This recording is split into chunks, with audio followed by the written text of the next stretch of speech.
Hey guys, and welcome back to the second HFC Disneyfon. We've got a doozy for you today. We're going to be checking out Pixar's Inside Out. I'm here with Excavator Richie, and also with the Hell Dragon, who I believe has not actually seen Inside Out.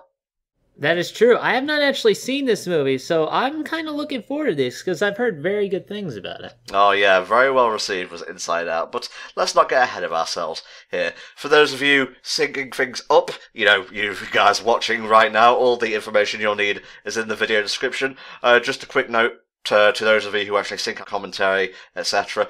Please be aware, there's a sort of like watermark thing at the beginning, like a site intro, so don't delete that. It's part of the commentary. It's ingrained into our words, so to speak. Anywho, we're gonna get started. Here we go. In 3, 2, 1.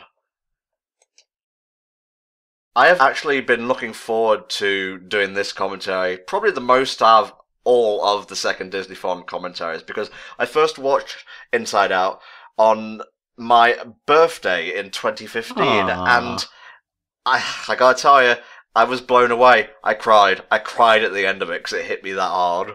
You're damn straight you cried. It's freaking emotional. It's amazing. Like, I managed to see it at the cinema, and I will say, I was sat there in that cinema and just had tears running down my face at one particular moment that most people who've seen the film know, but obviously anybody who hasn't, enjoy that.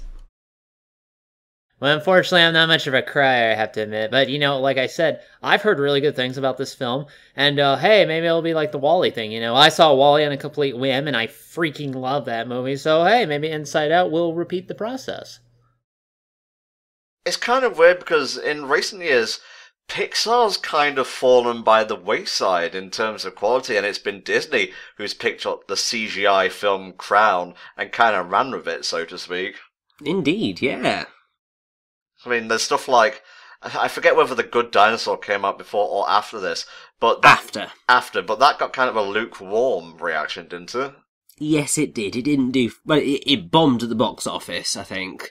But critically it was lukewarm. And on the other hand, Disney's animation studios, with stuff like Wreck-It Ralph, Tangled, Frozen, and the upcoming Moana, they can't seem to do anything wrong. So, I don't know, Pixar, you were the kings once, you could be the kings again if you keep producing stuff like Inside Out, Good Dinosaur was in dev hell, though, wasn't it? It was like that for like a better part of a decade, I believe, so I'm really not surprised it didn't do that well, I'll be honest with you.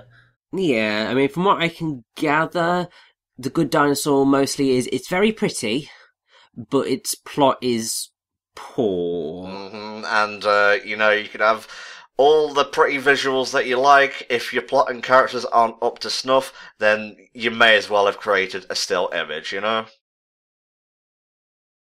Part of the reason why Inside Out is it's an excellent film is because not only are its characters very visually appealing, the general aesthetic of the film is just glorious. I mean, if you look at, if you just look at the character models, like, you've got little particles bubbling all over them. It blows my mind. Did it take them, ages to come up with the concept for it? I think so, yeah.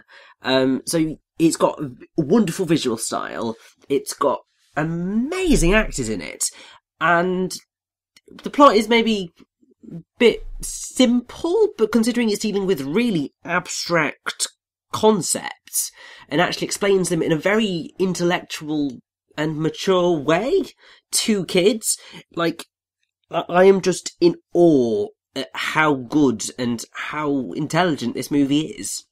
Just without giving anything away, especially for you, Hell Dragon, but for the people listening to the commentary as well, I would call this, and I'm using this term with as much positivity and as much sincerity as I can, this is Disney's version of Osmosis Jones. Yeah, that's kind of the first thing I was sort of hesitant about at first. I'm like, I've seen Osmosis Jones. Osmosis Jones is not a good friend of mine, but this looks a little bit better than that, at least. Probably should have done this at the beginning, but I was gushing. Inside Out is a 2015 American 3D computer-animated comedy-drama adventure film. God, stick some more genres in there, why don't you? Produced by Pixar Animation Studios and released by Walt Disney Pictures. Directed by Pete Docter, that's Docter, and co-directed by Ronnie D. Carmen, screenplay by Docter, Meg LaFleur and Josh Cooley, from a story by Docter and Del Carmen. It is a pretty wacky sort of setting here. Like, it's just like the personifications of, I would say, the 5 main emotional cores of a person, like joy, sadness, disgust, fear, and anger, which I think, and I'm sure, Richie, you would know more about this than I, being the more educated of us two, they kind of slim down those concepts into, like, 5 main ones, because, like, a person has more than just, like, 5 emotional cores, but to have all of them in the movie, I think, would be character overload. Yes, I mean, I think initially they had an idea of having, like, 9 or something, and then realised that, no, that wasn't going to work.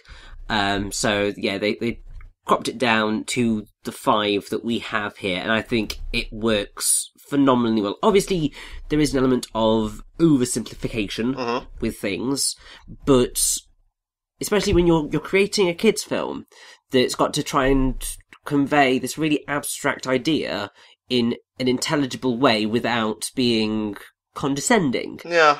And kind of getting it down to 5 and explaining it in that terminology, I think was the best way of doing it, really. I think it was kind of a stroke of genius to, instead of just having a thing where emotions are at play and so on and so forth, to tie that into memory as well, because, you know, emotions are with us throughout our lives and they are ever-changing, and when you think back on stuff, it just triggers certain emotions within you, so it's cool that they tied that into the story. Exactly, yes. I did read that, like, this movie, one of the reasons it came into being was because one of the people who worked on it was trying to find a way to sort of, like, he noticed his daughter was, like, going through all these diverse changes, you know, as she got older in terms of her emotions, and it kind of inspired a way of explaining that and sort of a universal appeal within the Pixar style. So that's where really the idea for this movie kind of came from. And again, I'm just going off stuff I heard. Like I said before, I haven't seen it, so I'm kind of looking forward to see how it all plays out here. Well, I mean, that was actually, according to Wikipedia at least, Pete Docter himself who directed the film. It was his preteen daughter, Ellie, who had a similar shyness to what actually he had when he was a kid. And, I mean, he as a child, his family relocated to Denmark when his father moved to study the music of Carl Nielsen. And obviously, well, he had sisters, and while his sisters had an easy time adjusting to the new surroundings, Pete Docter felt that he was judged constantly by his peers. So, while other kids were interested in sports, he sat alone drawing, which obviously eventually led him into animation. Thankfully, his social anxiety ended by high school, but obviously he saw that his preteen daughter, Ellie, was exhibiting similar shyness. And so he imagined what's going on in the human mind in a way of presenting that. And they did actually do proper research into the mind. They went to Paul Ekman, who's a well-known psychologist who studies emotions, Daka Keltner, who's a professor of psychology at the University of California, Berkeley.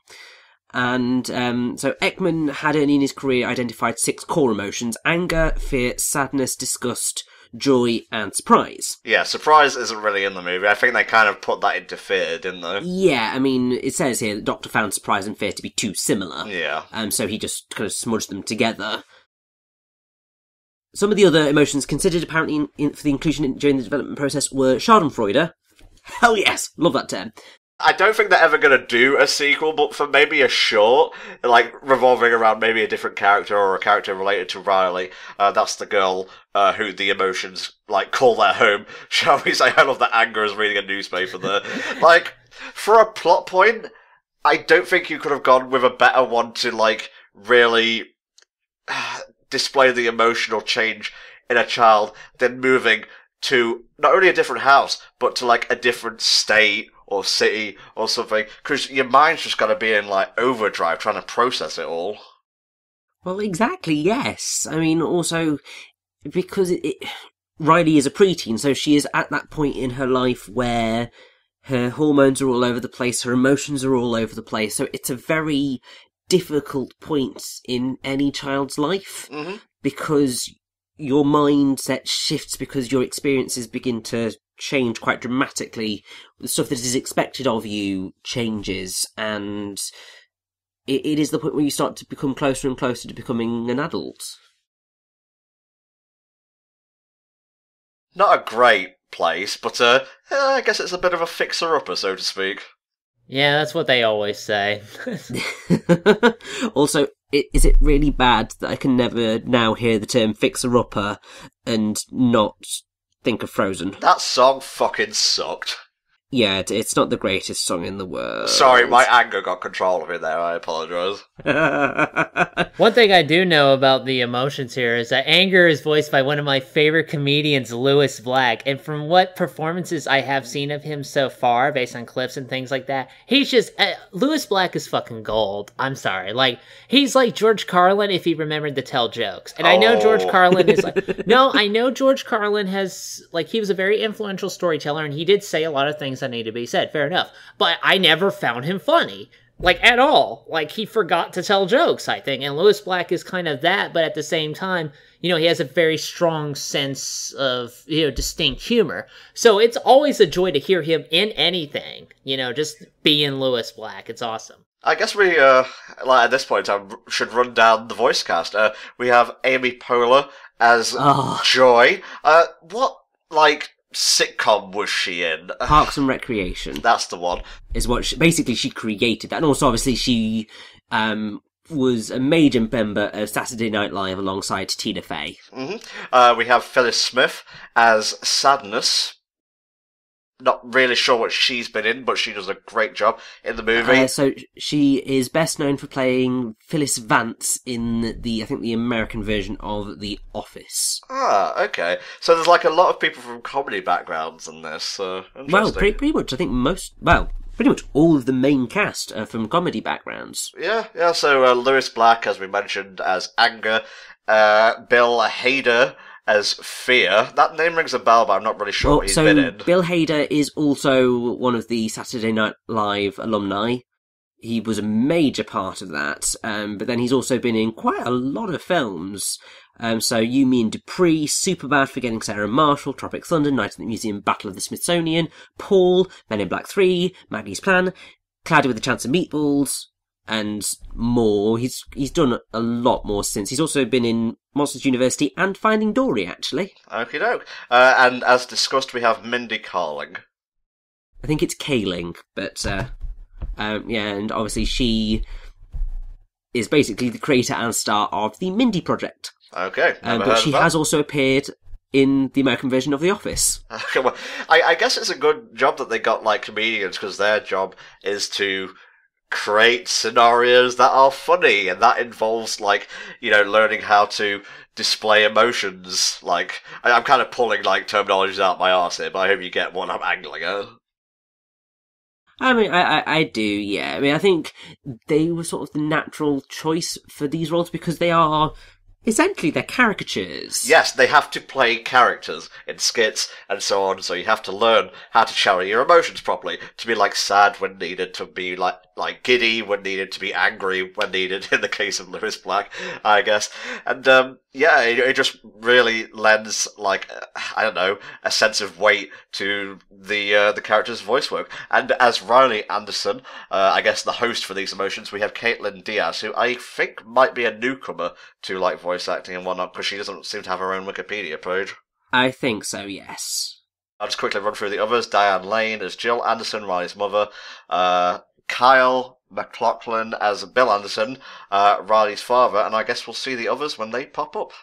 Yes, I should point out, so Diane Lane, obviously amazing woman. The role that people nowadays would probably most recognise her as is being Martha Kent in Man of Steel and Batman vs Superman. Wait, you said that name? Yes, Martha Kent, Martha. No, Helldragon knows what I'm on about, it's fun. Yeah. But obviously she's had a long and very prolific career in various roles, but most people these days, at least of our generation anyway, would recognise her as Superman's mum. Kyle MacLachlan would he really would be recognised for being Special Agent Dale Cooper in Twin Peaks. Okay. And then he was also Calvin in Agents of S.H.I.E.L.D. Cool. Can I just say, I love the concept of sadness being able to infect the memories, because I don't want to get too heavy this early in the movie, but that is something that depression is well known for doing, taking like happy memories or like neutral memories and twisting them until they appear like a mirror image of their original selves. Again, this is based on what I know, and I don't want to talk too much about this considering we haven't seen how all the movie plays out yet. But I do like the basic theme of this film in that it's about, like, understanding how your emotions work and how healthfully to express all the others. I guess it's kind of important for me just to kind of... I'm trying not to make this too real, like I said, but this was kind of a year where I had to learn that, and it's really all about being able to kind of express things properly and being able to kind of deal with all the kind of stuff that you're feeling. So I'm really glad there is a film like this that expresses this message in a way that kids can understand, that adults can easily relate to. We need something like that. So I'm really glad this was able to take that kind of chance. You can only really get away with that with Pixar, considering their track record, I think. I think Pixar or Disney would be okay to get away with it. Obviously, they are sort of one and the same, but they are not. Because, I mean, obviously, as will also happen in the Disney-thon this year, we have Zootopia / Zootropolis / whatever the hell you want to call it, which is obviously a way of explaining race relations, essentially. And prejudice and so on. And prejudice and all that to kids. So, both companies have been dealing with very important issues. And yeah, I think Inside Out is a very important film because not only does it say that you've got to understand your emotions, it also says it's okay to have emotions. It's okay to feel. It's okay to feel happy. It's okay to feel sad. It's normal. And I guess that's one thing. A certain character in the movie needs to learn themselves, I guess, without giving too much away. Yes. I mean, obviously, as you've probably already noticed, Joy is very much keen on everything being happy. She sees it as her job to make sure that Riley is happy because she is Riley's leading emotion, so to speak. Yeah, she's the one in charge. She's the chief emotion. And isn't that funny? Like, I don't want to say she's antagonistic towards sadness and whatnot, but she's very much a control freak. And you won't really think of that when you think of, like, the emotion happiness, because it just comes off as a very bubbly, vital, and, you know, emotionally positive sort of thing. So the idea that it could be slightly poisonous or even damaging, that's a new twist. Any emotion, I think, has the potential to be good and bad. Like, take anger, for example. Anger in extreme ways, and I know what this is like, can be bad, but anger channeled properly can bring determination, motivation, discipline, drive, purpose, all that kind of thing, and direct you towards better stuff. It's all about being able to manage all those little individual levers. So it's kind of cool to see joy, a happy kind of emotion, sort of take on a role that's not entirely healthy. And I remember reading about this in that they basically set off the film where it's like, it has no real antagonists. There were going to be antagonists. Like, I think they were called Forgetters or something like that. They were doing something with Riley's memories. But instead, it's more of a story about characters and their own flaws and how they have to learn how to deal with that and how to learn and grow from that kind of thing. And it's always good when you get that kind of story. Like, I like a good villain fight. But at the same time, having a nice, cool character study this way is nice to see. Yeah, I think the movie's stronger for it. I'll tell you another movie that did end up with, like, a villain coming into the thing, and I think kind of dragged the movie down, and that was Pixar's Up. Yes. Which actually, Pete Docter also directed. Huh, how about that? And also, just to close it off, he also directed Monsters, Inc. Oh, man. One of my favourite Pixar flicks is Monsters, Inc. Up is definitely one of those films where, like, Up's strongest part is its opening 10 minutes. Yeah, as everyone says, really. Yeah, there is no way of getting around that. That is the best bit of the film, because it's just, it tears your heart out. And then nothing else in the film ever lives up to that sequence, which is its problem, because then it gets kind of slightly dull, and then you get the villain who is kind of pointless and not really all that threatening, and it's just a bit like, But I really like that they have restraint for Inside Out, and just went with the character study because it just works so much better. Joy's breaking the rules, don't do it. I have to say, though, I have to sympathize with Riley here. I remember when I moved to a new place, and I had no internet, and I was quite depressed because I didn't have any internet, which tends to happen whenever I don't have any internet. Same, man, same. We're like two peas in a pod over here. Helldragon. I feel like we are going to go a bit deep into this movie, but I have to ask you, what's one of your most happy memories? That's a good question. I do have some good happy memories in my life, even though I don't come off this way. I will say now I've never been really good at expressing how I feel. I may come off as someone who's kind of withdrawn and things like that. It's a whole mess of personal problems, but I don't think it harms me. That's just kind of how I fleshed out. But I'd have to say probably one of my happiest emotions.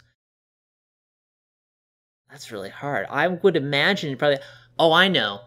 One year, I had, like, this really amazing Christmas, and it was, like, I got all this cool stuff, Game Boy games, and, like, Gundam models, and the whole family was there, because that's why I love Christmas. I love having the family over, you know, it's that special time of year where all the stores look different, and everybody's got this different mood. It's just a really good feeling, and that was, like, a really cool Christmas morning where it was just, like, you know, everything was going right, and you just felt so damn good, and you were getting all this cool stuff, and it was just, that's probably one of my happiest moments, yeah.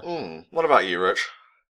I think mine is probably going to the pantomime at the Playhouse with all of my family at Christmas, like, because we always used to go on Christmas Eve, so it was always a very magical night, and... just looking back at it all, I just feel so warm and fuzzy, and it just makes me feel so happy because it's a time when we were all together and we were all just loving life. I would say back in the day when my grandparents were still alive and I was around at their place, you know, just chilling, those are some of my warmest memories, and it's always good to look back on. Not necessarily when I get a bit down. Sometimes my memory just wanders, you know? You don't necessarily have to be in a bad or negative place to want to relive the good times. Sometimes a bit of, like, warm and fuzzy nostalgia is the best kind of medicine you need. Yeah, definitely. I agree with that. Oh, first day at new school. What's gonna happen? I bet it's gonna be hijinks, a veritable rumpus. It's gonna get a little bit too real again, isn't it? Yeah, you're not getting out of this commentary about shedding a few tears, mate. I don't know. I'll cry on the inside. Okay, don't we all, mate? Don't we all? Well, I'm quite glad I do have the tissues ready. Oh. Well, no, largely because they sit next to my bed because I have a permanent cold. Okay, fair enough. But that's quite useful to me for this film because I know I'm not making it through this without just going. Can I say, like, compare these, like, human character models to, like, even more recently, stuff like in Toy Story. And I think Pixar's come on leaps and bounds. I think hell yes. I think it works better here because they are slightly caricaturish, like, ever so slightly. But, I don't know, I feel they've, like, really improved on their human tech trademark. Yes, because, I mean, if you look at the earliest Toy Stories, they are terrifying. Oh, yeah. Like, they are nightmarish. But then I think because they have gotten much more confident in dealing with human models, and I think they've realised that the best way of doing human models in animation is to make them more cartoonish. They've managed to do that. Although that said, there are studios that have managed to do mostly photorealistic CGI very well. I mean, I watched Kingsglaive Final Fantasy 15 the other day when we were recording this, and at moments that is terrifyingly realistic. Yeah, you can see every pore on their face. Oh no, it's all going tits up. Bloody sadness.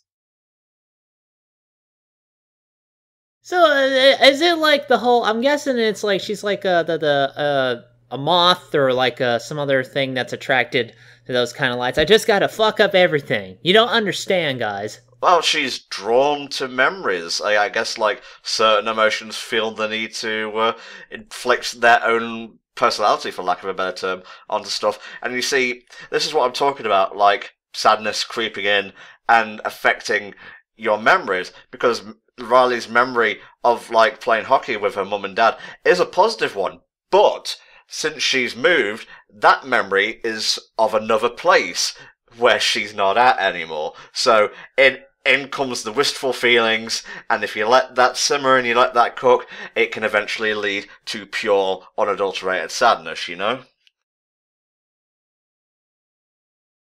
Oh, here we go, shenanigans! You blew it!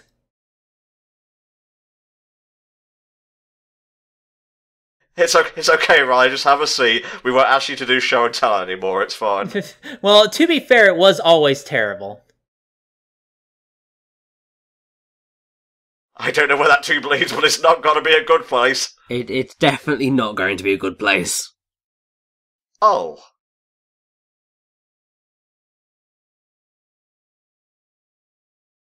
Yeah, probably best to sit down now, it's fine. Yeah. Just all of your personality has just completely disintegrated in a single moment. I think, yeah, she needs to have a sit down. Go ahead, Lewis Black. Oh no, it's Finding Dory all over again. That was the recent Pixar movie I've seen. I don't know why I decided to see that one instead of this one, because this one, at least in terms of like the setting, you know, that always appealed to me, like a really kind of interesting modern fantasy kind of thing. So I don't know. I just love the fact that memories are expressed as like really shiny marbles, as like a lover of shiny things and a guy with a magpie-like tendency. The art style of the movie just pops for me, so to speak. Oh, all the islands of personality have shut down. Look, each one of them is a Five Nights at Freddy's game. I wonder what like an Inside Out, or like Inside the Mind of Scott Hawthorne would be like. Oh my god, that would be terrifying, yeah. Although you'd get that one island based on that RPG game he did, which actually looked kind of neat.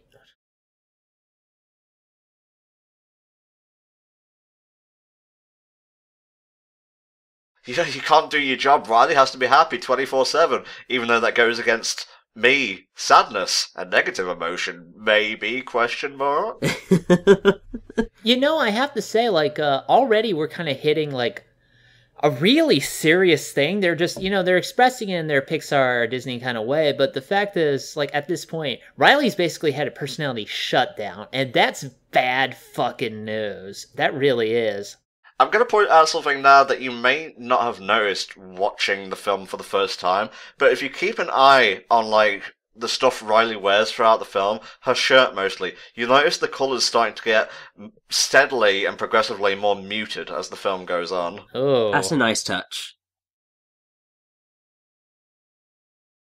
I think, like, this scene right here is, like, how I first heard of the film.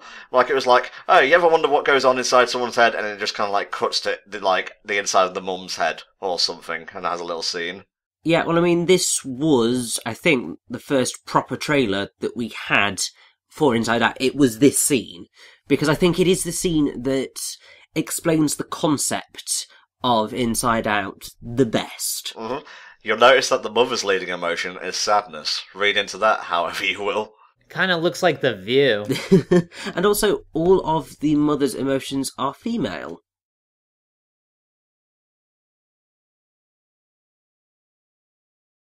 Oh, thank you, Disgust. Your perpetual sarcasm is really helping here. I don't want to see a girl anger, by the way. Looks a little weird. It's just the original one, which is the funniest part. I have seen this, like the clip they put online. I love the dad's console. I love it. He's even got a little mustache for it. That's the best thing. His lead emotion is anger. Again, read into that how you will. I think I've got some voice acting stuff here for both the mother and the father's emotions. Let's see here. Mother's anger was voiced by Paula Pell. Mother's Sadness is Laurie Allen. Oh, do you have the whole list? Well, I just have the list of the voice cast, and it's not all together. It's a bit confusing. Okay. Well, one name that stands out to me is the father's fear is voiced by Carlos Alazraqui, who you may know as the original voice of Spyro the Dragon in the first Spyro game, and also Rocco from Rocco's Modern Life. Yeah, that guy does a lot of voice acting for cartoons, yeah. Uh-oh, here we go.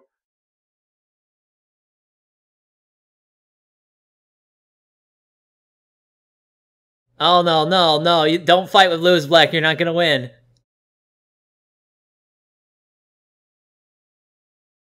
God, no. Final Fusion authorized. Yeah, that's it. You gone done it.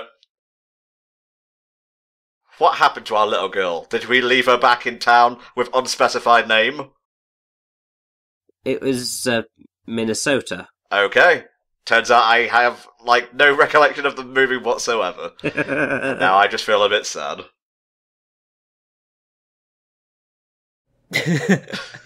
That's also Carlos, by the way. Yes. I think I like the Dad's Joy the best because it just looks like normal Joy, but it's got the little mustache. That's the best thing. There's loads of little visual gags and whatnot throughout the movie, which I always appreciate, because sometimes you can do a lot more just by showing something instead of explaining the joke. Are they running around inside an Xbox One game based on the level design we have going on here and the muted colors? Yeah, I was going to say, because it's all grey and whatnot. Oh, very, very, clever, mate. That's some top-tier game commentary satire right there. Thank you. I have a 6 emotion. It's called sass.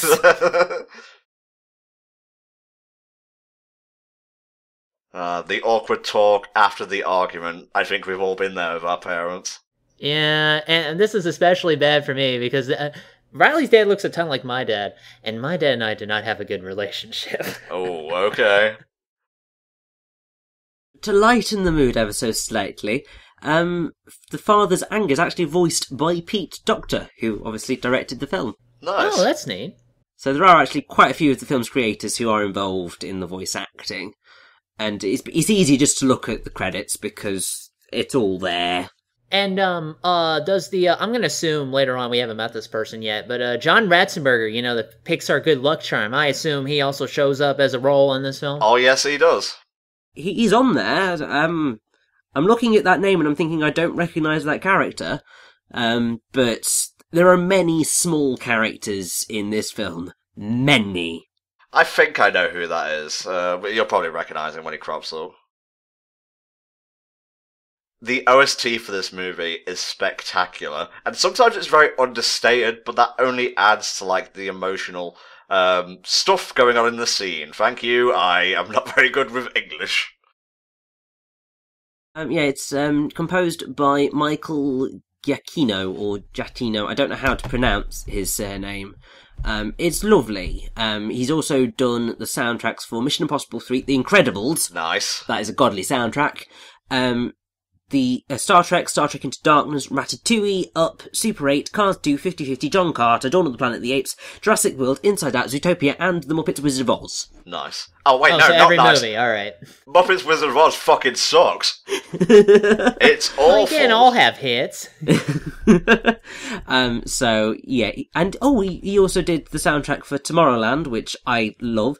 He's also doing the soundtrack for Doctor Strange, Rogue One: A Star Wars Story, War for the Planet of the Apes, and The Incredibles 2. Nice. I always like when the original hands come back for the sequel after such a long time away from the franchise. Oh, definitely.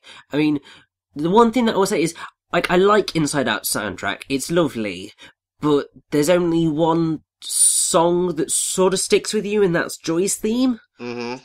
I mean, that is, I think, because the entire film is sort of based on that little piano jingle, the do-do-do-do-do-do-do-do-do-do-do. That is basically the subject of most of the songs, which is fine. Yeah. But I find it is a little bit too understated for me. It works in the context of the film, but the main problem that I had coming out of the film was that I was just like, I can't remember any of this music. Well, you know, it's a bold move to make a kids' animated movie and not have like a pop song in it. Looking at you, Zootopia, but it works in the context of the film and it's enjoyable throughout. Yes. And when they want to like deliver an emotional gut punch, oh, you better believe it's context, appropriate. Oh, hell yes. I mean, there is a song which I will talk about when we get to that moment, but that is it's a lovely piece of music. But, I mean, at the minute, my favourite piece is Bundle of Joy, which is the main theme, basically. By the way, I just want to apologize on behalf of everyone who got the Inside Out set piece for Disney Infinity when this movie came out, and to have the game shortly stop about roughly a year later, and I know it must be very hard for you fans of that. Yeah, it turns out everyone got sadness for free after that. Yeah, it sure feels like that. Also, disgust, anger, fear. Oh, you just get the whole set for free, really. It's the least they can do. I'm just gonna lie here and be sad. This is another really clever bit, because obviously we forget things. Yeah. We all know this. This is a way of presenting how you forget things. It's information that your brain no longer sees as being important. And so it just gets rid of it, because there's only a finite amount of space in there. Why do they look like jelly beans? I think they're meant to be like... I want to say blood cells is the first thing that comes to mind. I think it is some sort of cell that they are based on. Platelets, maybe? Maybe? I don't know. I would need to look in so many different things to try and find that bit of information. But this is great. This is the funniest thing. Like, you always get like a jingle from like a commercial or an advert stuck in your head. Yeah. And these guys like to fuck with like the head office just by setting this up randomly every so often. What a bunch of trolls. You pricks. I gotta get the jolly somehow, I guess. I love how Anger's paper, the headline, keeps changing throughout the movie. I love that. Now, fun fact actually about the Triple Dent gum. So popular YouTube singer Nick Pitera, who's done, well, he's got like an amazingly insane voice, because he's got a kind of, he's got a decent normal singing voice, but then he's also got like a falsetto that's just unreal. Oh, is he the guy who did like, male version of Disney songs sort of thing? Well, no, so he did A Whole New World, singing both Aladdin and Jasmine's parts in the right key. Wow. Yeah. So he sings the Triple Dent Gum jingle. And it's basically something that Disney and Pixar have been doing quite a lot as of late, getting in like a popular figure to do a small cameo role in their films. Because I mean, in Frozen at least, one of the trolls was meant to be Jack Whitehall. In the UK dub, but it never actually got to the film. But in Big Hero 6, the scientists in the lab, the two that speak, were voiced by Dan and Phil, who are popular YouTubers in the UK. So, I thought you were going to say Dan and Aaron for a second, though. No. They ain't popular, what are you talking about? yeah, scientists studying frumpology. So they were in that, and so there's a lot of that happening. I can't remember the names of the American actors the American people that have been involved in that side of things, but I'm more aware of the British ones because it's been made more obvious to me on that front. Yeah, he didn't get far. No. There you go.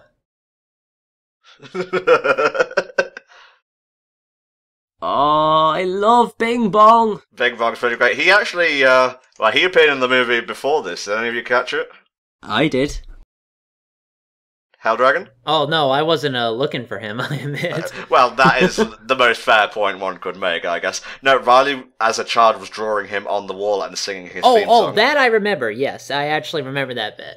Okay, Bing Bong is voiced but Richard Kind. Thank you. I couldn't string that out anymore. And what has Richard been in? So he's most well known for being Dr. Mark Deverneau in the sitcom Mad About You, and Paul Lasseter in Spin City. Mm-hmm. I think that those are the main roles, although he has also been Larry the Anaconda in The Wild, Malt in A Bug's Life, Van in Cars and Cars 2, Tom in Tom and Jerry the Movie. Yeah, I knew I recognised that voice. Yeah, he was also Frugal Lucre in Kim Possible. Okay.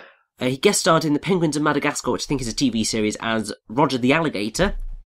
He also played the role of Gumbo in an episode of Chowder on Cartoon Network, and various other things. I think he also appeared.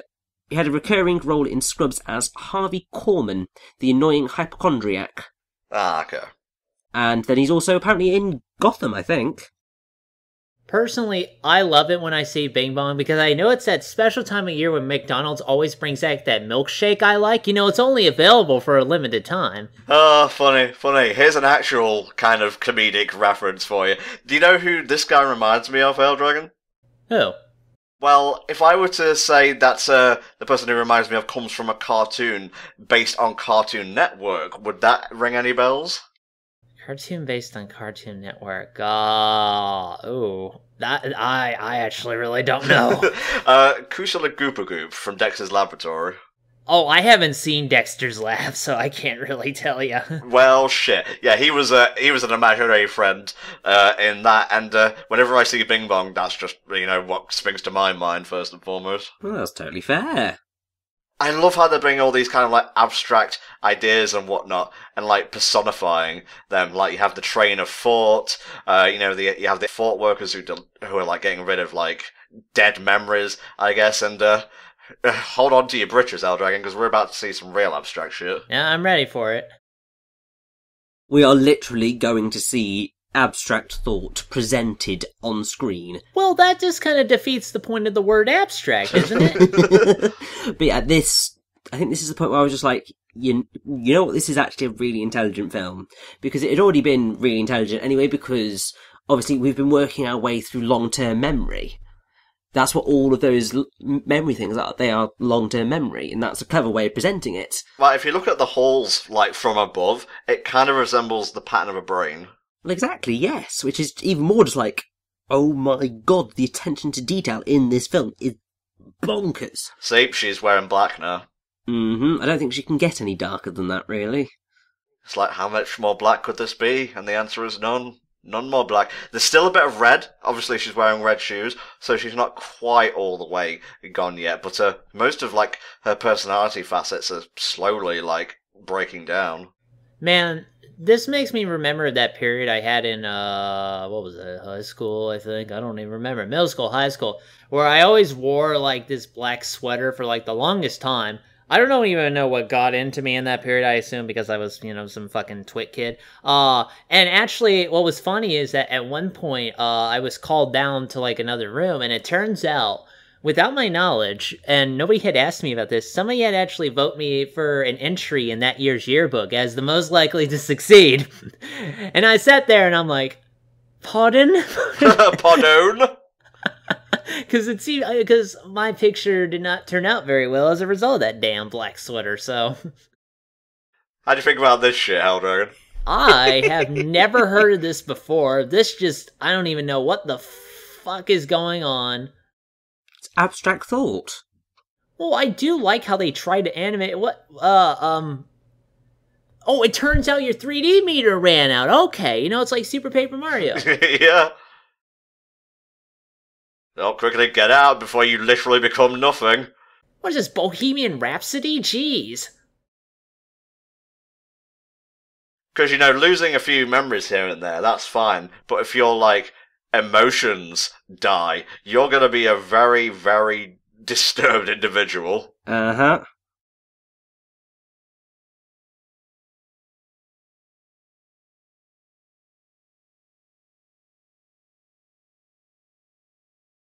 See, that's what happens when you don't get enough calories, kids. Make sure you're eating enough. You just break down to abstract concepts. That's pretty much what happens, yeah. Yeah, I'm not really the same about, like, a bowl of cereal and a glass of OJ in the morning. I'm just kind of like a picture on the wall. All my shortcuts are the long cuts in the end, really, Joy. You should know this by now. Well, yes, but then it's important that they are taken through these long cuts because it allows Joy and Sadness to see the other bits of the mind that they've never seen before because they've been locked away in headquarters and actually very sheltered from how Riley's brain works. Yeah, and I imagine as Riley grows older, they would have a chance to venture out and, learn about themselves, know thyself a bit more. But right now, no, this is like uncharted territory for someone so young. I'll be honest, some people, and I'm not saying this as an insult, some people never really get to that kind of stage, knowing yourself. It's not easy work to do, because you have to confront parts about yourself that you may not really especially like or are aware of for that kind of thing. So it does take a lot of strength to kind of build that up and get used to it. Also, did you guys spot the reference to a Pixar short a few seconds ago? I did not. Would you like to point it out? So, the Cloud Guy, and as we will see later in the film, I think, the Cloud Lady that will eventually turn up, it's actually a reference to a short that Pixar did, which I can't quite remember the name of. If you give me 5 seconds, I should be able to grab it. That joke gets me every time, by the way. I'm from Canada.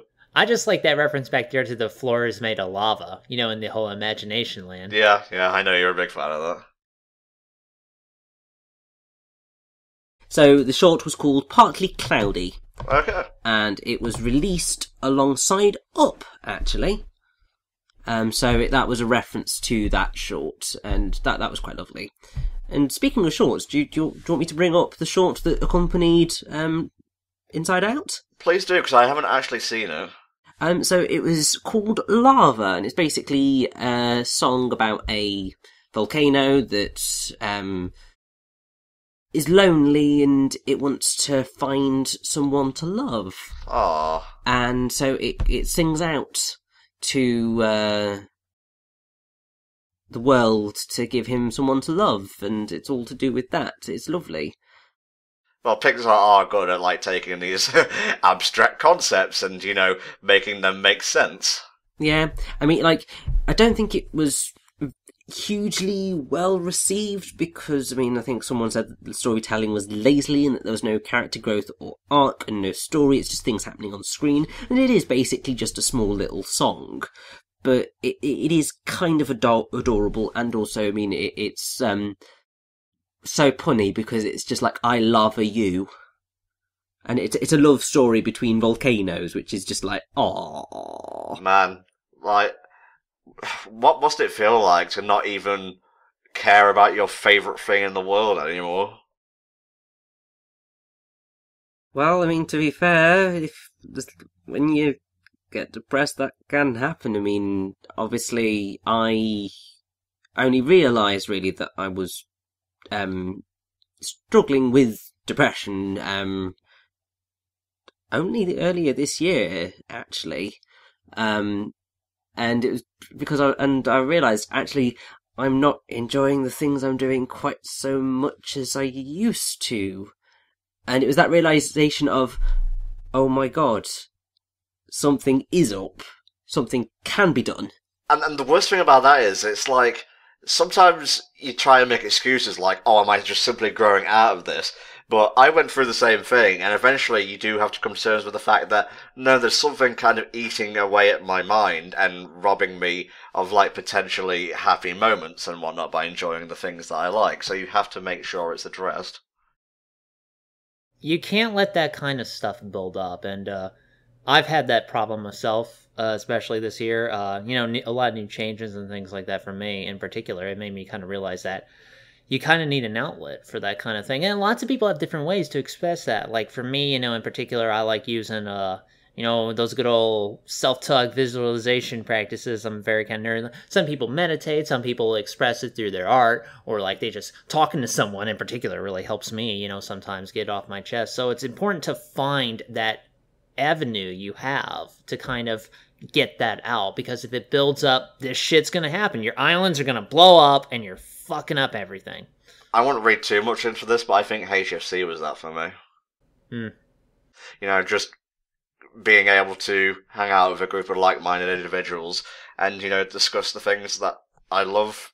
I wouldn't say the most in life, but I, you know, really appreciate, like, games and movies and so on. And I guess I'm naturally obnoxious. I love talking, and that was just my outlet for the most part. And, you know, it's only recently that I've started taking medication for my clinical depression, and it starts to feel like I need it less of a crutch nowadays, which isn't really so much as a bad thing. It just makes me appreciate the work I do all the more.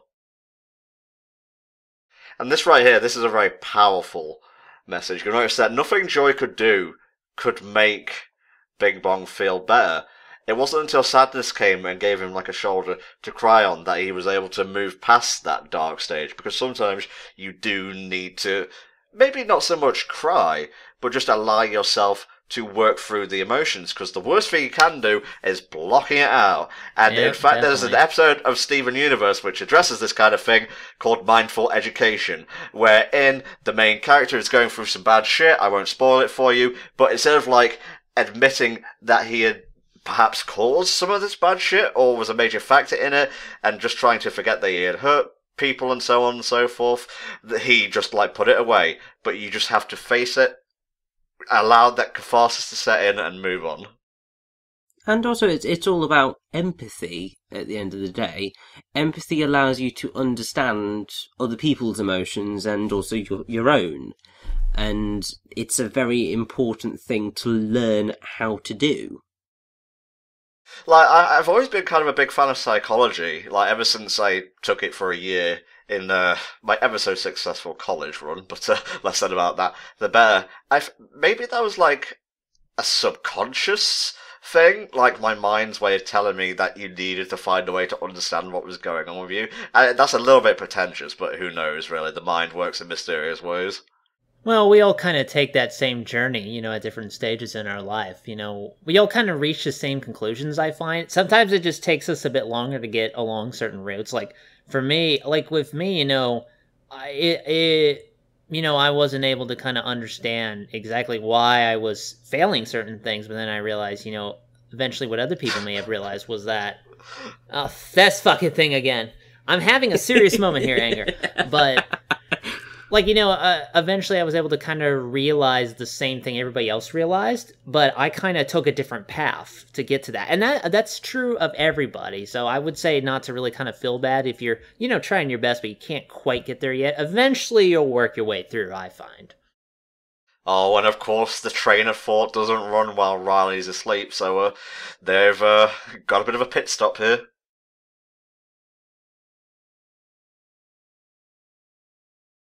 There you go. Basically repeating what the commentator, is saying.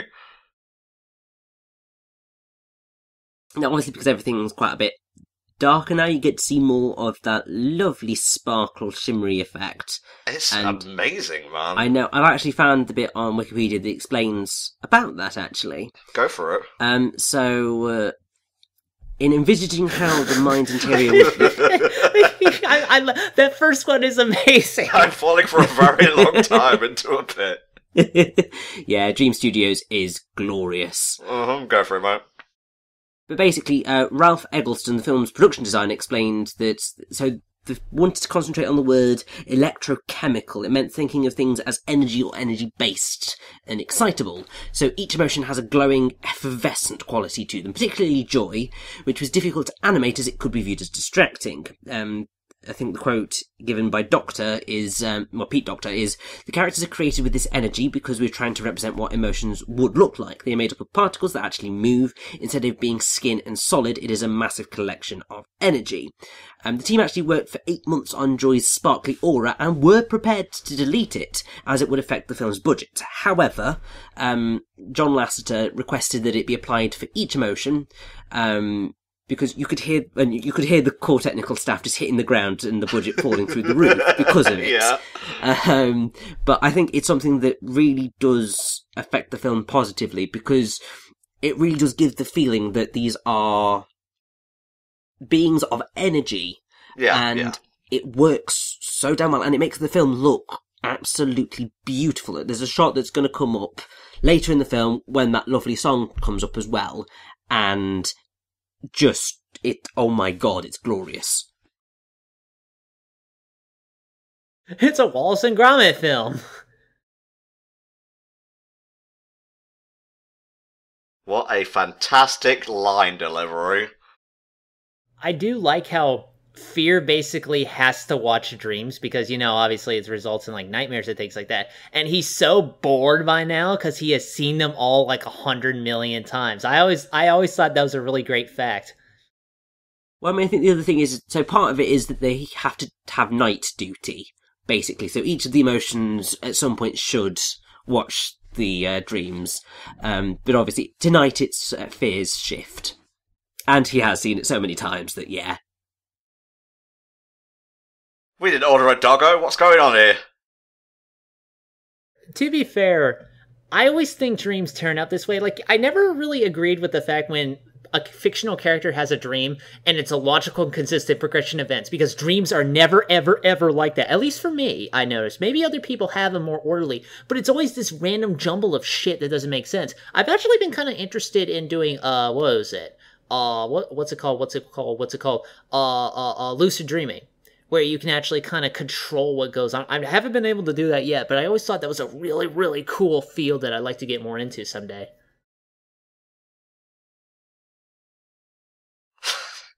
I haven't seen him in a while.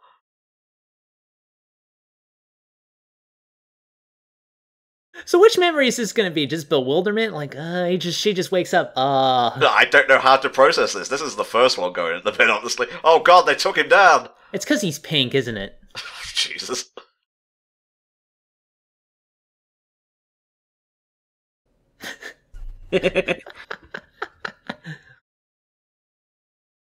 Well, that's true. He does know people in headquarters. Yeah, they're just not in headquarters at present.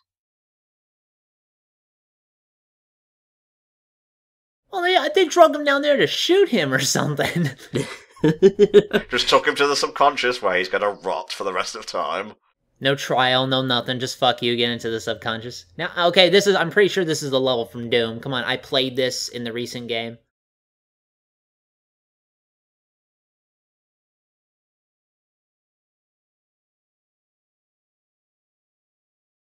Interesting voice acting tidbit here. These two guards are Frank and Dave, respectively, and that's kind of funny because Frank Oz plays subconscious guard Dave, and Dave Goerlers plays subconscious guard Frank.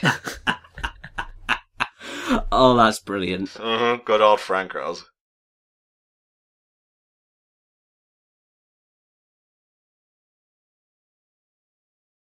Now, if we were to look into your subconscious, Helldragon, what terrifying nightmare world would we see? What do you want to list of my fears? You want me to start there or something? Yeah, give me a list of, your fears and what times you are asleep and most vulnerable at, please. I'm gonna have to process that for a little bit, but, I guess I'd have to say, in terms of my subconscious, nightmares and things like that, that's a good noise, by the way. Very inviting. Well, some things I am afraid of. Zombies. As you know, I'm not a fan of being scared, ever. So, usually that kind of shit, whenever we do one of those games, I kind of dwell on it a little too long, and getting to sleep that night isn't that easy. Other than that, I just imagine my subconscious is full of, shit I've held up for, a long time just to try to get it all away, And I guess that is the point of a subconscious. Clowns. Why do it have to be clowns? I know. Especially at the time we were recording this when there's all the crazy people dressing up as killer clowns and wandering the place. Yeah, what the fuck's up with that? People are crazy. Well, at least we've got Batman in the UK to take care of those clowns. Well, it's very true. But, yeah, if you wanted to know what my big fear is, it's actually frogs. Huh. Like it's a ridiculous phobia, but whenever there are like frogs near me, I freak the hell out. For me, it's like, well, we're discussing fears rather than subconscious stuff, but I guess they're one and the same, really. Heights, spiders, buzzing, insects. So, if you really want to, like, destroy me once and for all, mind, body, and spirit, imprison me on top of a very large building with a spider-bee hybrid, and that would take me out once and for all. I mean, to be fair, that would be terrifying. What's wrong, Joy? You seem a bit scared.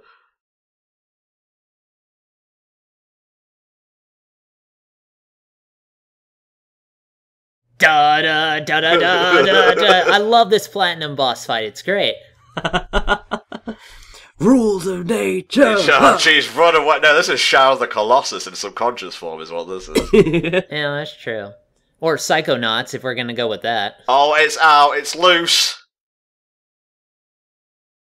So yeah, Jangles the Clown is voiced by Josh Cooley, who actually directed the short film that was done with Inside Out, which is Riley's First Date. I have seen that. That's actually pretty good. He also wrote the screenplay and was a storyboard supervisor on Inside Out, and was a storyboard artist on The Incredibles, Cars, Ratatouille, Up, and Cars 2. Good and stuff. He's actually going to be the co-director for Toy Story 4 with John Lasseter. Neat, I guess. After Toy Story 3, I'm kind of done with Toy Story, to be honest. I know, it's just like, there is the potential for it to be excellent, but it's just like, come on, you could have just let it lie. Poor Fear. Why do you guys let him do these things?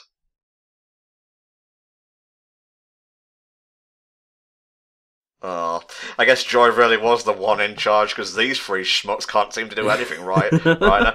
Although, it's kind of a metaphor, like when fear, disgust, and anger are at the forefront, you're gonna have a very depressed individual, because what else is depression other than, like, fear, anger, and disgust at oneself? It's not just sadness, it's, well, it can be a lack of emotion, but before that point, it's very, very negative stuff.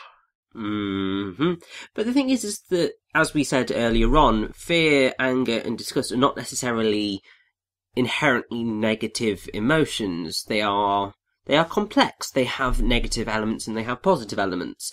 So they are both useful and dangerous, and it's sort of that... Oh, yeah. Triple Ain't Gone makes me smart every time. Yeah. Damn, Riley's pretty resolute about running away, and Joy and Sadness ain't got no idea. And I think it's about to derail their train of thought.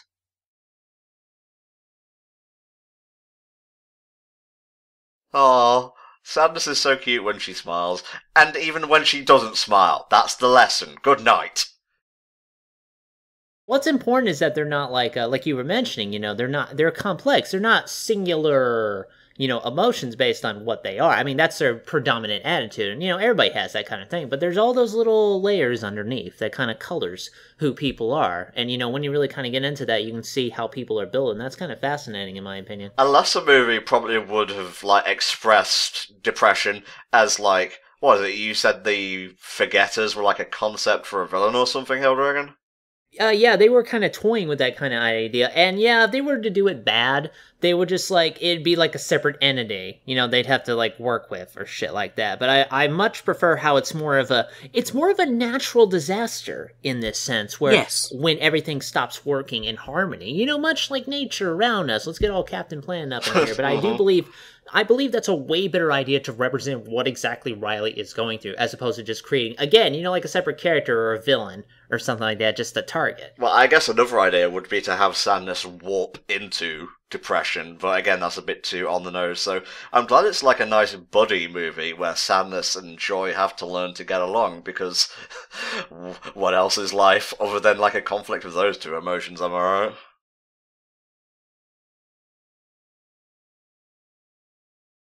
Oh, come on.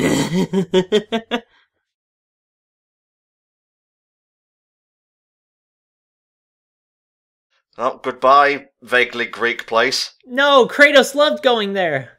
Ares! Oh, jeez.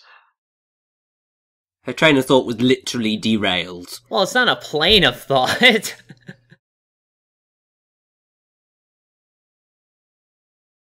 Wow, this emotional breakdown is getting really serious. Go jelly beans! Today is your day, it doesn't have to be Easter. Oh wow, those guys are actually kind of awesome. I hope they can build more of those trains, otherwise, it's gonna be kind of hard getting a message to Riley's, thinking part of the brain.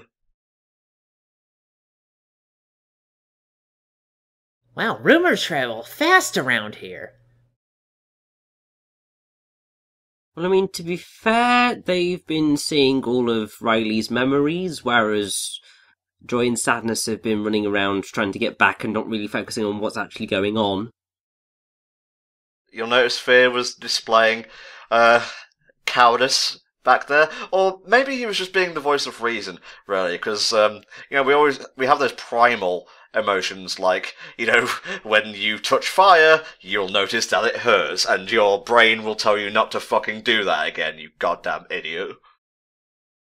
You're right, because fear has a use. And even though, fear has a use, you said back when we were evolved that way, to protect us from legitimate danger. Don't go near the fucking saber-tooth, don't touch fire, things like that. But these days, when those kind of threats aren't really around, a lot of our fear is mostly, that animal brain going off, but it's really kind of misrepresented by how serious it actually is. One acronym I've heard for fear is called false evidence appearing real. And I feel that's a really kind of good thing to keep into mind when you're taking into account, kind of stuff that could hurt you and things like that. And that takes practice. It really does. Just not being afraid is super fucking hard. You know how people get salty about video games? Yeah. The thing is that, that kind of thing is hard to stop.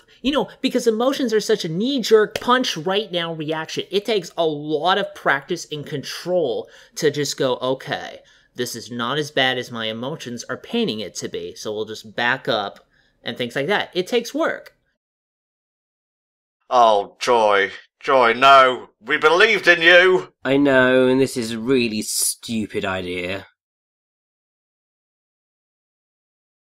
Well, that's what we call comeuppance, Joy. That's her hubris.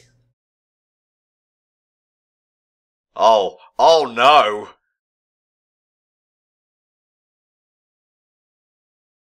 We all know what happens to stuff that falls into that particular pit. Yep. It gets forgotten. Even the real world's colours are muted at this point in time. Oh, yeah. I mean, they already were more muted than Minnesota, because obviously they got there and it was very miserable, but it's gotten darker. Where'd she move to? Jersey? Oh, Jersey kind of sucks in media, I guess.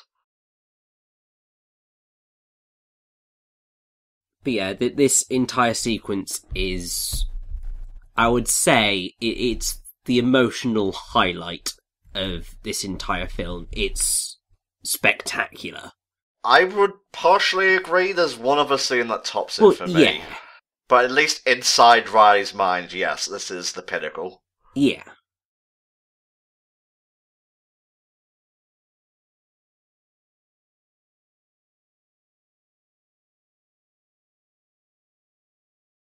Oh.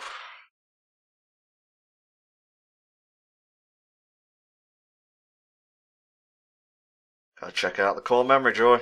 Go on, pick it up, put it in the bag.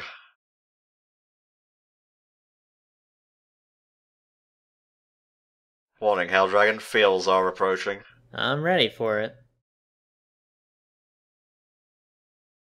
I mean, just look at this shot. You can just see all the particles. It's stunning. Truly, we are sons of bitches. And the thing that I love about this scene is that the song that plays during it is called Tears of Joy. Bit on the nose, but I'll allow it. It's a bit on the nose, but it's obviously a very poignant name because obviously Joy is obviously literally crying here, but also it is possible to cry with joy. We cry with laughter. Yeah.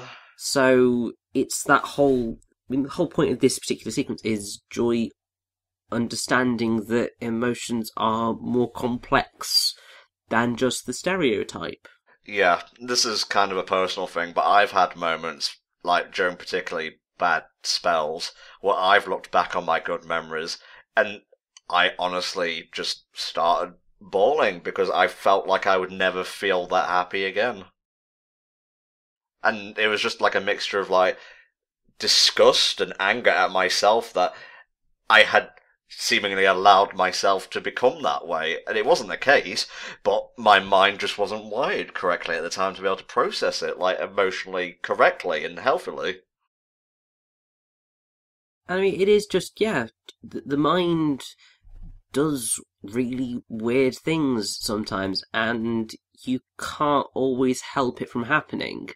You've just got to be aware that it's a thing. And be aware that... You've got to be aware of your emotions to know that there has been a shift in how you are perceiving everything. Because the second that you become aware that you are struggling and that you are having difficulties either expressing emotion or things feel different, then that's the point from which you can actually start to make things better. This is a very important part as well. You know, the core memories change to reflect, like, the sad portion of this memory, but if you fast forward, it was because of Riley feeling so sad that she missed the winning shot that her friends came to comfort her, and the core memory turned into a happy one. So it's a core memory with a mixture of emotions, which is a new thing. And that's very important for someone who gets older to be able to kind of express and be able to understand that many times, you know, as we get to be that way, emotions are very complex. They meld into each other and they complement each other in a lot of ways. And it's important to be able to kind of process that kind of thing. That's part of growing up, I think. Because you'll notice that Riley's memories so far have just been singular in colour, so maybe keep an eye on that as the film, you know, reaches its climax. Definitely.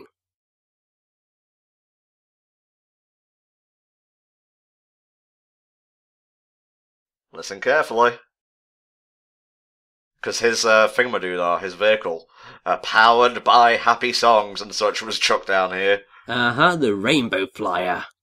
A glimmer of hope, their last glimmer of hope, because this is it, guys. This is do or die for Joy. If she ain't getting out of here, she ain't getting out of here. Good old shitty rocket wagon, take us home. Oh, it's such a childlike thing as well, which is the best part.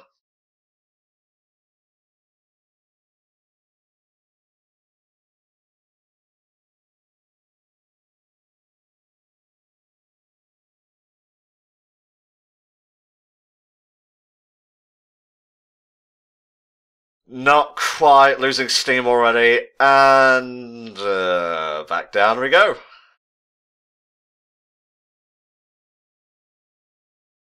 Don't worry, emotions are very durable things. Well, they're made of energy at the end of the day, so a fall's not going to do them any harm. Anyway, Joy fell from all the way at the top and all the way to the bottom, so this ain't going to do her much harm.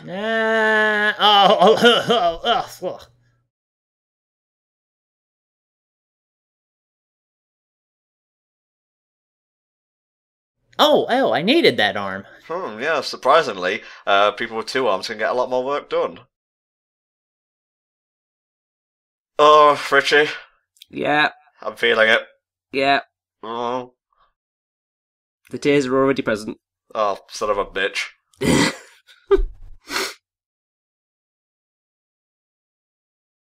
Farewell, Big Bong, you magnificent son of a bitch.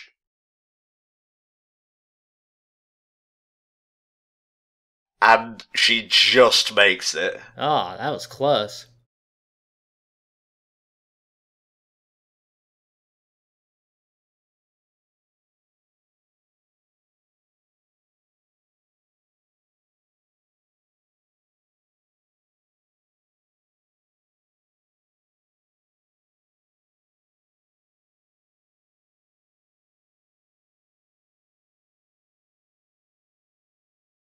And at that, the entire cinema weeps.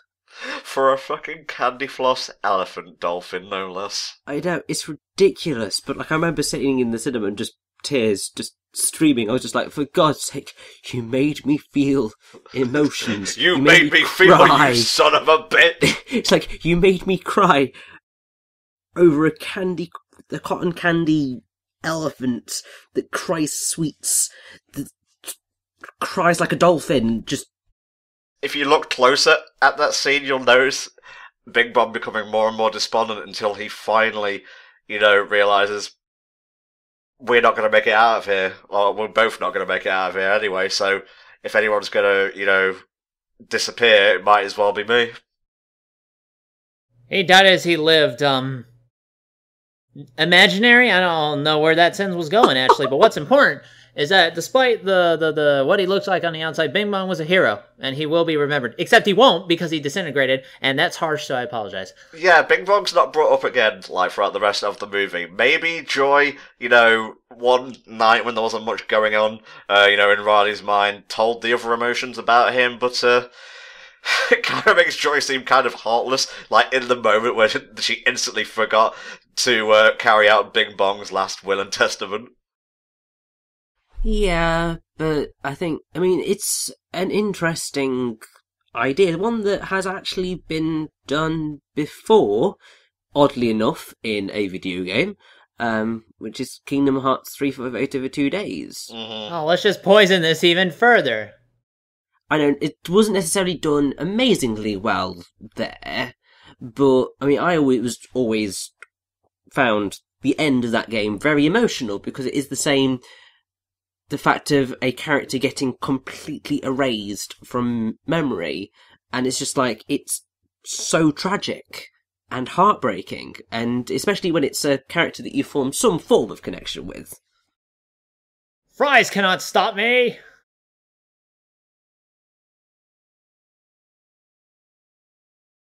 Oh, this is great.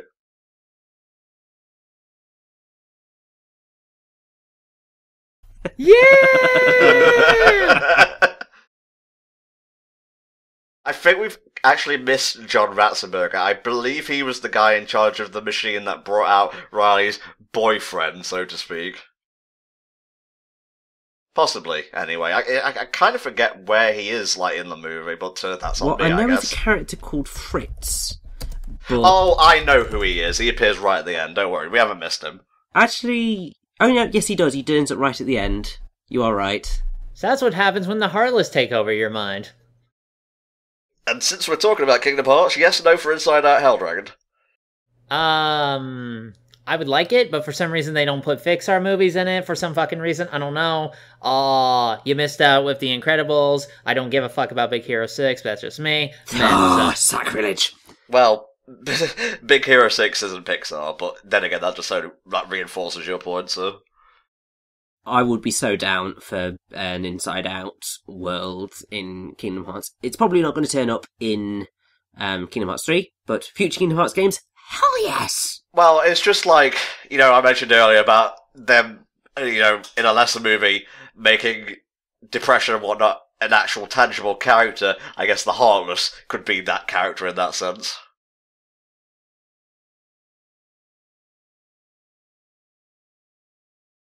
Those poor guys building that fucking card castle over and over again. It is always the way. So now she's got like 500 boyfriends in there. Uh-huh. Pretty much, yes. Get ready for the ultimate bros attack, Helldragon. I'm ready for it. I'm a big fan of Mario and Luigi, as you know.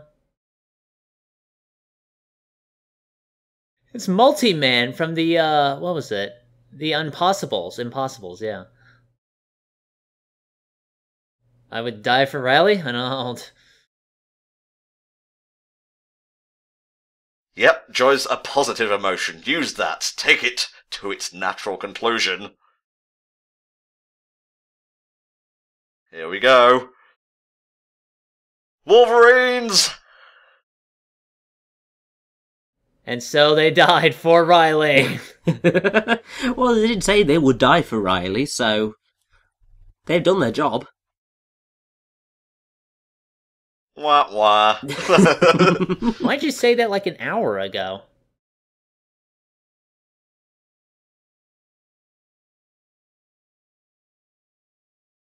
That went well. Oh. Disgust is probably my second favorite emotion, because she's got the sass. I know, she's glorious. Duh. This is great. You bring up like favorite emotion in the movie and whatnot. I think they're all great. It's like it's a rare thing where I like all the main characters of the movie. I would say the weakest is maybe Fear, because he's a bit like I don't know. I've seen that character in other media and such, but as like a core emotion, he's pretty cool. Yes, definitely. I mean, I'd say So something that I brought up in my review of Inside Out was that, so obviously joy and sadness are given quite a lot of character development, whereas anger, fear and disgust end up staying relatively two-dimensional. Obviously they are still complex emotions, but they are much more simplistically presented than joy and sadness because they're not so much a part of the film. I think had they been given a little bit more to do, then we might have had a bit more of them and a bit more interesting stuff going on with them, but obviously you've got to try and present a cohesive narrative, and sometimes you don't have enough time to give to all of that sort of stuff. Yeah, and I think in terms of like them being like a plot point, the more negative emotions are handling stuff at HQ, and the main positive emotion and the main negative one are bopping about. That makes sense from a story perspective. Oh, definitely. Oh, Jesus. Oh, this bit. Fuck me. I'm not gonna cry. I'm not gonna cry. I'm not, because I'm an unfeeling machine. Okay. I won't judge you if you don't judge me.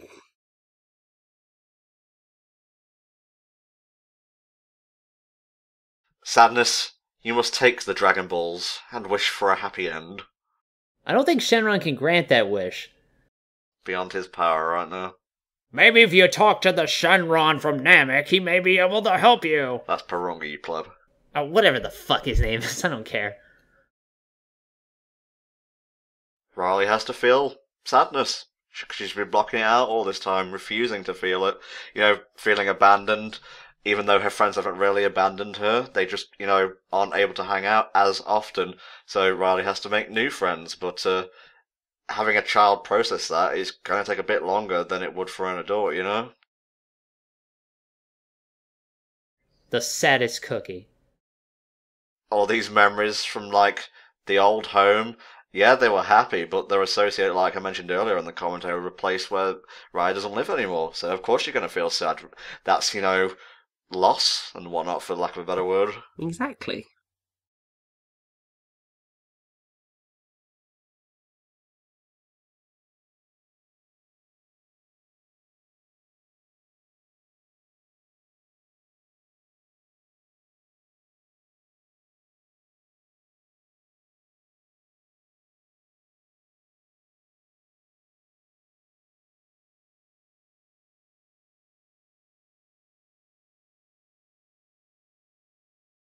See, I'm gone.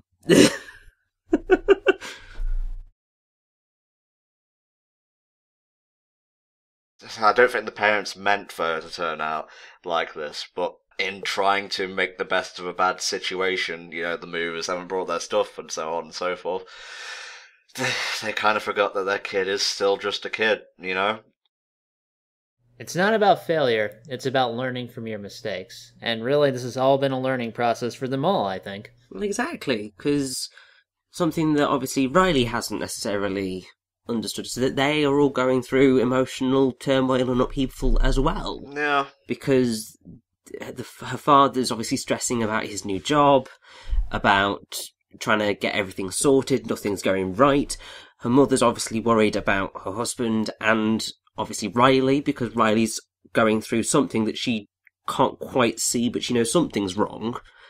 And so it's all that. There's a massive complication of emotions involved in any sort of move. Yeah, and like I said, that was an inspired choice for a plot point and so on. But here you go, she's let sadness into her heart, gone through it, and now you experience the joyful feeling of catharsis. And there you go, something new came out of that. The first fusion, of which there will be many.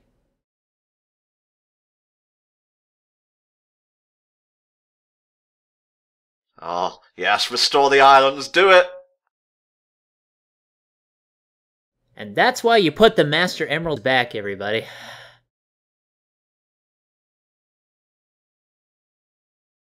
What even needs to be said about this scene, really? It kind of speaks for itself. It's a perfect moment of cinema. If you've ever felt an emotion, you will have an emotional tie in this scene. So me explaining it with words probably ain't gonna, have the same impact as just, letting yourself revel in it, you know? Mm-hmm. And look, Riley's got new islands of emotion and personality and whatnot, and she's growing into a young adult. Oh, joy, you always say that. There he is! There's John Ratzenberger.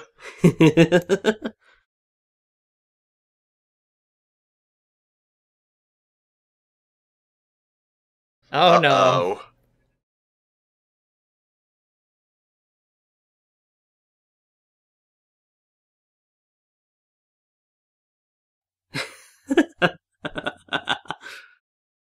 Oh, good stuff.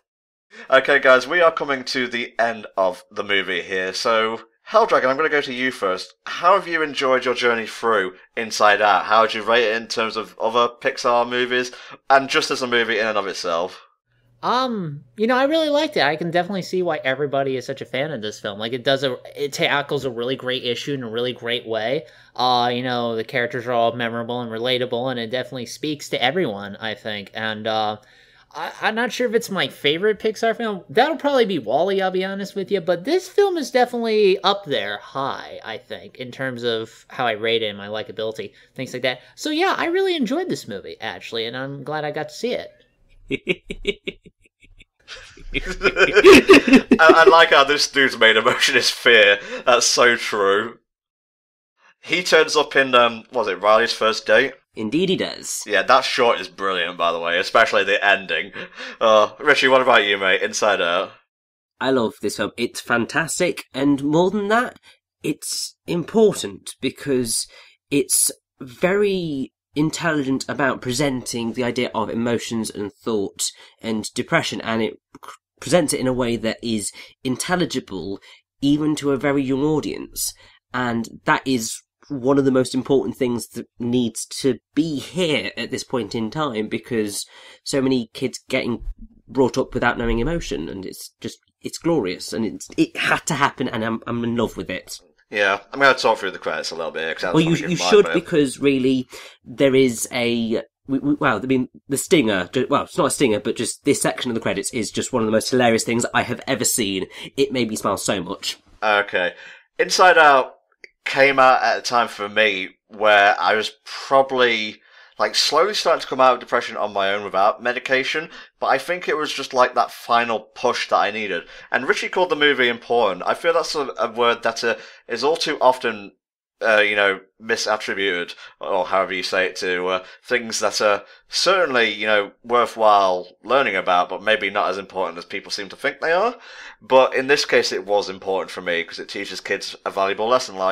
It's okay to experience negative emotions because negativity is a part of life. So if you try to block that out with forced positivity, it's gonna have, lasting ramifications and really nasty repercussions. So just try and experience life through positivity and negativity back to back, The animation is fantastic. The score may not be as memorable as other, Pixar movies, but it suits the movie perfectly, and I love how the bus driver's emotions are all variations of anger. Oh, fuck you, Triple Dengum, I swear to God. But yeah, the characters are great, the voice work is brilliant, and again, I just have to say the animation style is gorgeous. It's probably, I would say in terms of visual style, my favourite Pixar movie. This is definitely in my top 5. It's just fantastic. The cats aren't even fucking there. Just wait for it. Just wait for it.